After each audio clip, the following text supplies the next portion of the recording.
வணக்கம் மக்களே, வாங்க செடி நடலாம். அந்த செடி நட்டு ரொம்ப நாள் ஆச்சு. அதுக்கப்புறம் பூ அவ்வளோ பூக்கிறது கிடையாது. இந்த காம்பில் பிங்க் கலரில் ஆயிடுச்சு. இதில் கீழே நல்லா குப்பை மணியெல்லாம் வளருது. எல்லாம் ஒரே செடி வரதுனால வேர் ஃபுல்லாக இருந்தாலும் சரியாக வளர மாட்டேது. வேறு செடி நட்டுக்கலாம் வாங்க.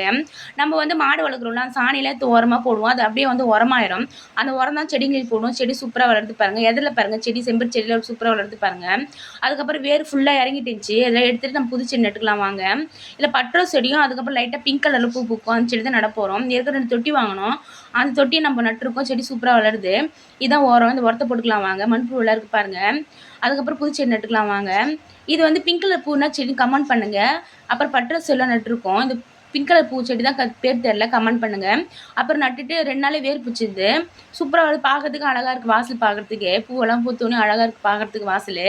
இந்த வெயில் காலத்துலையும் பூவெல்லாம் பூத்து பச்சை பசையில் இருக்குது. பார்க்குறதுக்கு அவ்வளோ அழகாக இருக்குது வாசல். கீழே பாருங்கள், நித்திய கல்யாணம் வச்சுருக்கோம். செம்பருத்தி செடி பாருங்கள், சூப்பராக வளருது பாருங்கள்.